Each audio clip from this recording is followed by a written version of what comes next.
آپ کو اب یہ بھی بتا دوں کہ ابھی تھوڑی دیر پہلے پروگرام شروع ہونے سے پہلے ایک جماعت کا ہی بندہ تھا، اس نے میرے سے ٹکر لی ہوئی تھی اور ہر بات کو گھما پھرا کے حضرت یوسف پہ لے آیا تھا کہ حضرت یوسف کے ساتھ یہ ہوا۔ میں پوچھتی ہوں کہ کیا ہم نے مرزا صاحب کو یا خلیفے کو کچھ کہا ہے؟ ہم نے تو خلیفہ کی بات ہی نہیں کی، ہم نے کوئی، اور وہ کہہ رہا ہے کہ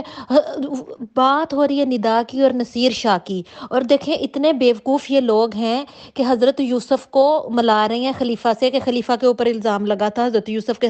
کے اوپر فزیکلی یہ الزام لگا تھا، کپڑا پھاڑا تھا۔ اب بندہ پوچھے کہ اس کو جون سا ہے یہ جو خلیفہ کی تو بات ہی نہیں میں نے کی، نصیر شاہ کی اور ندا کی کر رہی ہوں، تو اندر سے لے آیا کہ ہمارے خلیفہ کے اوپر آپ نے یہ بات کی ہے۔ بھئی آپ کے خلیفہ کو ہوا کیا؟ کس نے اس کے ساتھ زیادتی کی اور وہ اس کو کیسے ملا دیا حضرت یوسف کے ساتھ؟ نہ اس کا کوئی کپڑا پھٹا، نہ اس کی کوئی پگڑی گری، نہ کچھ بھی نہیں ہوا۔ ہر بات کو جا کے یہ گھما پھرا کے اپنے اوپر خلافت کے اوپر لے جاتے ہیں، جبکہ میں نے اس کو کلیئر بھی کیا کہ میں نصیر شاہ کے بارے میں بتاؤ جو ایم ٹی اے کا chairman of M T A تھا، لیکن انہوں نے کوئی بات نہیں سنی۔ تو اب اتنے یہ ڈرے ہوئے ہیں کہ کوئی بات بھی کرو، کسی آدمی کی بھی بات کرو تو وہ یہ سمجھتے ہیں کہ ہم خلیفہ وقت کی بات کر رہے ہیں، یعنی کہ ہم مرزا مسرور کی بات کر رہے ہیں۔ خلیفہ صرف انتظار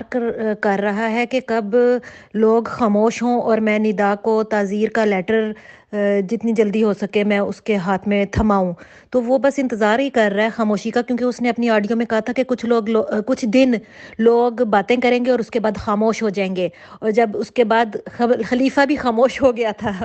تو اس کا مطلب یہی ہے کہ جب لوگ خاموش ہو جائیں گے تو جو خلیفہ جو ہے وہ اپنا تعزیر کا لیٹر ندا کو پکڑا دے گا۔